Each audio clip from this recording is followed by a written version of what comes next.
धुंधली ठंडी रात में हरी पहाड़ियों की गोद में बसे सांझ आश्रया नामक मानसिक चिकित्सालय के एक बड़े सुनसान कमरे में एक युवती, जिसका नाम रिया था, को पट्टियों से बिस्तर पर जकड़ा गया था।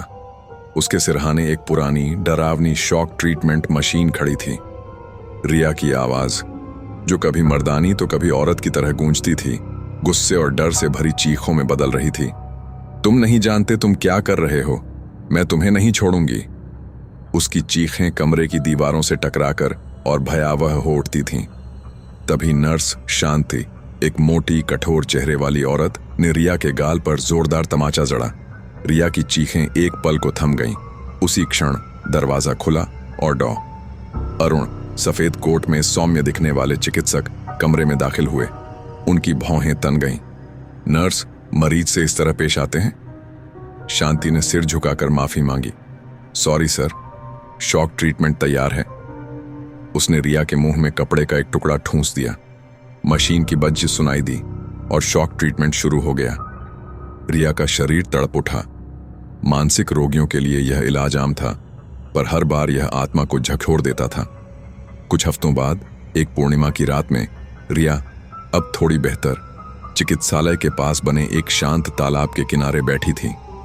तालाब का नीला पानी चांद की रोशनी में चमक रहा था। उसके बगल में सूरज, उसका दोस्त, बैठा था। रिया ने चांद के प्रतिबिंब को देखकर मुस्कुराते हुए कहा, सूरज, क्या तुमने कभी चांद को धरती पर उतरते देखा है? सूरज ने हल्के से हंसकर जवाब दिया, चांद तो मेरे बगल में बैठा है। वो जो पानी में तैर रहा है, वो मेरे चांद का ही अक्स है। रिया शर्मा गई। कुछ कहने को थी कि तालाब में डूबे उसके पैरों को मछलियों ने छू लिया। उस गुदगुदी से उसका शरीर सिहर उठा। सूरज ने चिंता से पूछा, क्या हुआ? रिया हंसते हुए, न चाहते हुए भी सूरज की तरफ खींची चली गई। वह तालाब के किनारे घुटनों के बल बैठ गई, जैसे कोई जंगली जानवर पानी पीता हो। उसके कान पानी की सतह के करीब थे, मानो वह कोई आवाज सुनना चाहती हो। सूरज ने मजाक में कहा, मछलियों को इंसानी शरीर स्वादिष्ट लगता है और इंसान को मछलियां। रिया ने नीचे अपने पैरों को देखा और डर से उन्हें पानी से बाहर खींच लिया। उसने सूरज की तरफ देखा, वो गायब था। रात का अंधेरा गहरा और डरावना हो चुका था। न चांद था, न सितारे, न सूरज, सिर्फ तालाब के पास फैला खौफनाक सन्नाटा और पानी की धीमी धीमी आवाज। वह आवाज जैसे कोई उसे पुकार रहा हो। रिया ना चाहते हुए पानी की तरफ खींची चली गई। वह फिर घुटनों के बल बैठी, कानों को पानी के करीब ले गई। एक धीमी ठंडी आवाज गूंजी, रिया, मेरे पास आ जाओ। उस आवाज से उसका शरीर कांप उठा। अगले ही पल तालाब से एक काला सड़ा हुआ हाथ निकला और उसका गला पकड़ लिया। रिया चीखते हुए नींद से जागी। वह अपने बिस्तर पर थी। उसकी आंखों में खौफ और शरीर कांप रहा था। कमरे की दीवार से सटा बिस्तर, सामने का कांच वाला दरवाजा, कोई उसे झांक रहा था। दरवाजा खुला और एक मोटी 50 की उम्र वाली औरत, मंजुला, अंदर आई। चल नहा ले, तेरे घर वाले मिलने आ रहे हैं। इतना कहकर वह चली गई। रिया वैसे ही बैठी रही। सांझ आश्रय शहर की भागदौड़ से दूर हरी भरी पहाड़ियों में बसा था। वहां कई मरीज इलाज के लिए आते थे। रिया के माता पिता श्याम और मालती अपनी बेटी से मिलने आए। डॉ. अरुण ने बताया, रिया की जांच चल रही है। वह एक मानसिक बीमारी से ग्रस्त है, जिसे मेडिकल साइंस में ल्यूसिन कहते हैं। श्याम ने दुखी स्वर में कहा, रिया और सनी की सगाई हो चुकी थी। एक दिन वे तालाब के पास गए थे जहां सनी डूब गया। तब से रिया की हालत बिगड़ गई। सनी मेरा दोस्त था, इसलिए मैंने रिया का खास ख्याल रखने को कहा था। डॉ. अरुण ने समझाया, रिया मानती है कि सनी जिंदा है। वह अकेले तालाब के पास जाती है, उससे बातें करती है। माता पिता सुनकर और परेशान हो गए। मालती ने पूछा, क्या हमारी बेटी कभी ठीक होगी? डॉ. अरुण ने हौसला दिया, हम पूरी कोशिश कर रहे हैं।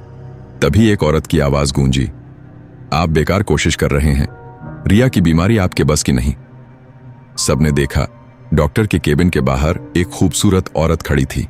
काली साड़ी, माथे पर काली बिंदी और नीली आंखें, जो किसी को भी मोहित कर सकती थीं। श्याम ने कहा, यह हमारी पड़ोसी मधुरा है। मधुरा ने कहा, मैं रिया की बीमारी को जानती हूं और उसका इलाज भी। अरुण ने व्यंग्य किया, आपके पास कौन सी डिग्री है? मधुरा ने शांत स्वर में पूछा, आपकी बेटी कभी गुमसुम हो जाती है? अरुण ने कहा, हाँ, मेरी माँ उसकी नजर उतारती हैं और वह ठीक हो जाती है। मधुरा ने जवाब दिया, कुछ बीमारियों का इलाज डिग्री से नहीं, समझ से होता है। रिया की बीमारी आपकी समझ से परे है। डॉक्टर का चेहरा गुस्से से लाल हो गया। आप मेडिकल साइंस का मजाक उड़ा रही हैं।